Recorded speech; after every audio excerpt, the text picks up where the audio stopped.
এটা কোনো ম্যাটার করে না যে তোমার ফেসবুক আর হোয়াটসঅ্যাপে কতজন বন্ধু আছে, কিন্তু অ্যাটলিস্টে এমন একজন বন্ধু থাকা প্রয়োজন যে তোমার ফেসটাকে একটা বইয়ের মতো পড়বে এবং তোমাকে জিজ্ঞেস করবে হোয়াটসঅ্যাপ। সবাই বলে একজন ভালো মনের মানুষ সব সময় সুখী হয়, কিন্তু আমি মনে করি একজন ভালো মনের মানুষ প্রায় সব সময় খুব খারাপভাবে সবার কাছ থেকে আঘাত পায়, কারণ তারা সবার কাছ থেকে একটু ভালো ব্যবহার আশা করে। প্রত্যেকটা সম্পর্ক ইলেকট্রিক কারেন্টের মতো, কানেকশান যদি ভুল হয় তাহলে সেটা তোমাকে তোমার জীবনে অনেক শক দেবে, আর কানেকশান যদি ঠিক হয় তাহলে সেটা তোমার জীবনকে আলোয় ভরিয়ে দেবে। দূরত্ব কখনো কোনো সম্পর্ক শেষ করতে পারে না, কাছে থাকলেই কোনো সম্পর্ক তৈরি হয় না। অন্যের মনের অনুভূতির ভাষা যদি বুঝতে পারো তবে সেখানে একটা সুন্দর সম্পর্ক গড়ে ওঠে। যে তোমাকে কষ্ট দিয়েছে তার জন্য কখনো চোখের জল ফেলো না, শুধু তাকে হালকা করে একটু স্মাইল দিয়ে থ্যাংক ইউ জানিও, কারণ সে তোমাকে আর তার থেকে বেটার কাউকে খোঁজার অপশন দিয়েছে। এই পৃথিবীতে সব থেকে বেস্ট জুটি হলো হাসি এবং কান্না। এই দুটো জিনিস কখনোই আমাদের জীবনে একসঙ্গে হয় না, কিন্তু যদি এই দুজন তোমার জীবনে একসঙ্গে আসে তাহলে সেটাই তোমার জীবনের সব থেকে সেরা মুহূর্ত হবে। তোমার মধ্যে যদি ইগো এসে থাকে তাহলে যে কোনো সুন্দর সম্পর্ক সহজেই ধ্বংস হয়ে যাবে। তাই তুমি যদি একজনকে বড় মনের মানুষ হতে চাও, ভালো সম্পর্ক তৈরি করতে চাও, তাহলে ইটাকে স্কিপ করে সামনে এগিয়ে যাও। একটা ভালো বই 100 বন্ধুর সমান, কিন্তু একটা ভালো বন্ধু পুরো একটা লাইব্রেরির সমান। জীবনের সব থেকে সুন্দর মুহূর্ত সেটাই যখন তুমি জানতে পারবে তোমার কারণে কেউ সুখী হয়েছে।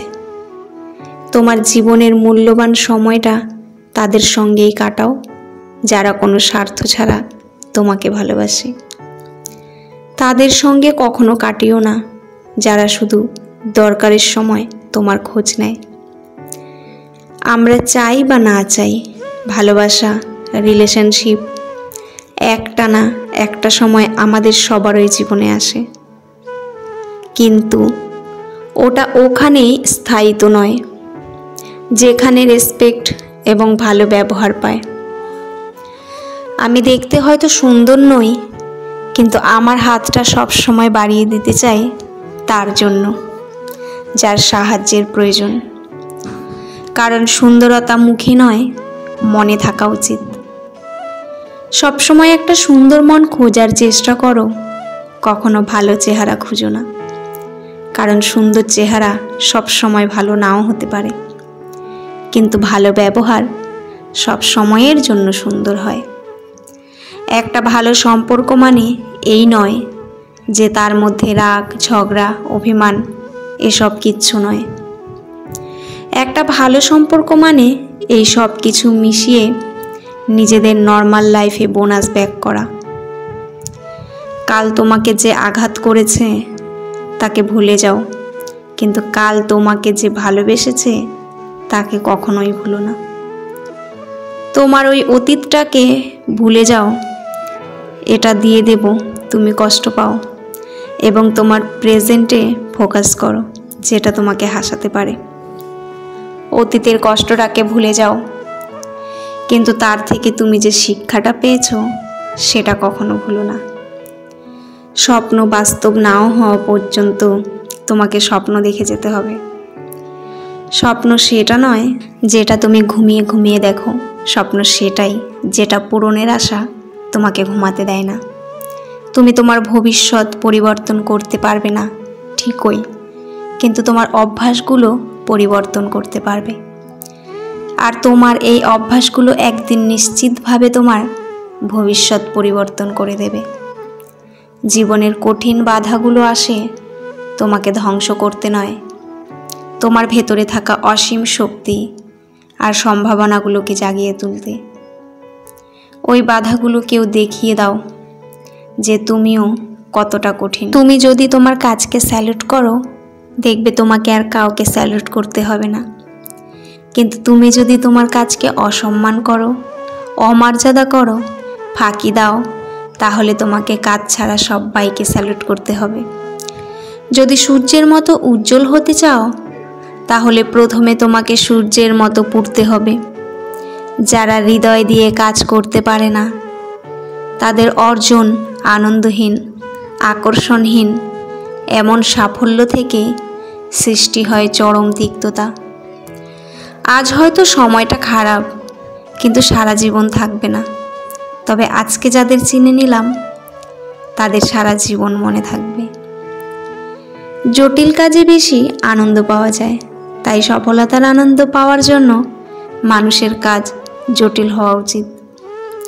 তরুণ প্রজন্মের কাছে আমার আহ্বান হলো, আলাদাভাবে চিন্তা করার সাহস রাখতে হবে, আবিষ্কারের নেশা থাকতে হবে, যে পথে কেউ যায়নি সেই পথে চলতে হবে, অসম্ভবকে সম্ভব করার সাহস রাখতে হবে, সমস্যাকে চিহ্নিত হবে এবং তারপর সফল হতে হবে। এইগুলো হলো সবচেয়ে মহৎ গুণ। এইভাবেই তাদেরকে এগিয়ে যেতে হবে। তরুণদের কাছে এটাই আমার বার্তা। জীবন অনেক কঠিন খেলা। এই খেলায় জয় তখনই সম্ভব যখন তুমি ব্যক্তি হিসেবে জন্মগতভাবে পাওয়া অধিকারকে ধারণ করবে। একজন খারাপ ছাত্র একজন দক্ষ শিক্ষকের কাছ থেকে যা শিখতে পারবে, তার চেয়ে একজন ভালো ছাত্র একজন খারাপ শিক্ষকের কাছ থেকে অনেক ভালো শিক্ষা নেবে।